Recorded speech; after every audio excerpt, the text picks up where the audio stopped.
What are you committed to? Now, that may sound like a simple question, but it is one of the most powerful questions you can ask yourself when you're trying to make a change. Because most of us say we're committed to one thing, while our actions may reveal something else entirely. You may say, for example, that you're committed to your health, but your schedule shows no time for doctor's appointments, rest, movement, planning, or self care.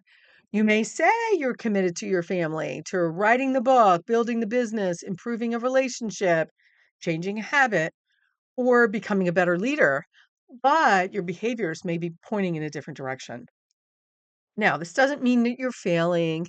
It means there's some information here that's important for you to pay attention to.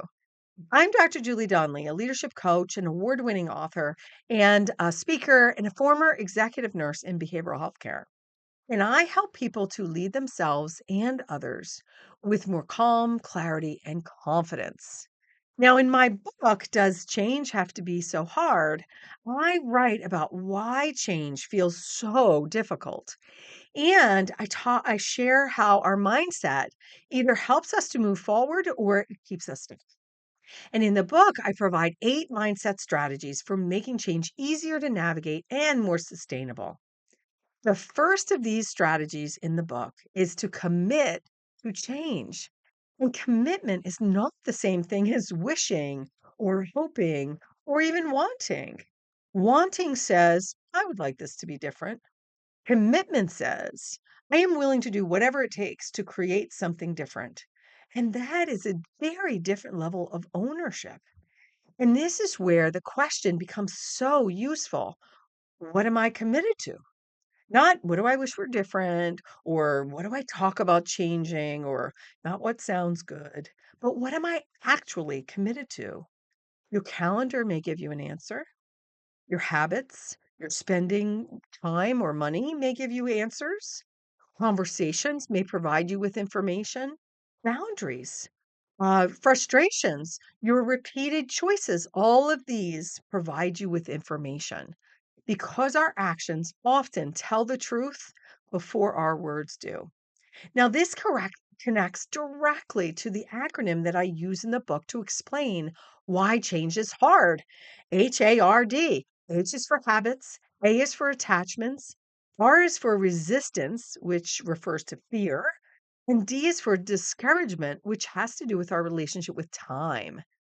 Commitment helps you confront all 4 of these, but especially when resistance and discouragement show up. When you're not fully committed, resistance has more room to negotiate. Oh, it starts tomorrow.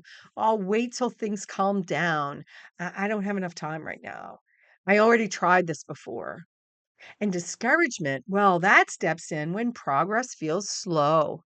It says, this isn't working. I should be further along by now. Maybe this just isn't for me. Commitment doesn't make those thoughts disappear. You're still going to have them show up, but it does give you a stronger place to stand strong when they do show up. It helps you to say, you know what? I'm committed to this. This matters enough for me to continue. And that is important because most change is not sustained by one burst of motivation. It's sustained by each decisions over and over again that you keep returning to. So here's the shift. Instead of asking, why can't I change? Or why is change so hard? Ask, what am I currently committed to? And then look honestly at your behavior.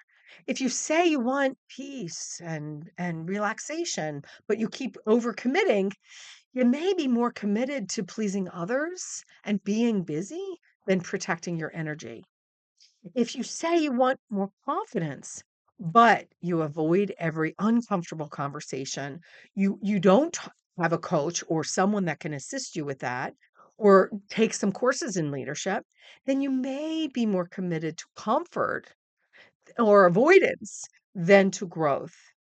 If you say you want to write that book or create or some artwork or lead or build something meaningful, but you give all your best energy away before you ever get to it. So by the end of the day, you're spent and you avoid it.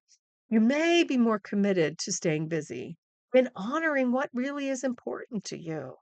In fact, I just had a client hire me to help him write his book, not write it for him, coach him to help him to do the work because it mattered so much to him. This is not about shame. It's not about guilt. It's just about awareness. Because once you can see the commitment underneath your behavior, well, you have more choice, and that's where your power lives. You can ask, is this still the commitment I want to make? What do I want to be committed to now? What's calling to me right now?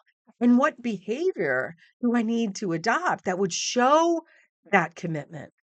And that's where real change begins. And it begins to become real for you, not in this big dramatic declaration, but in the next choice that lines up with who you say you want to become. So take a moment to reflect. What are you committed to right now?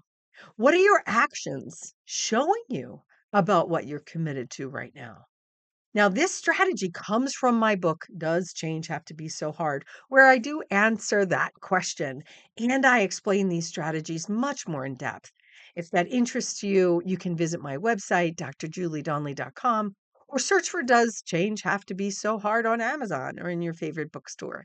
Now, if this video resonated, then be sure to like it and subscribe to the channel to learn about the other 7 strategies for success and share this with someone who wants to lead at the speed of people.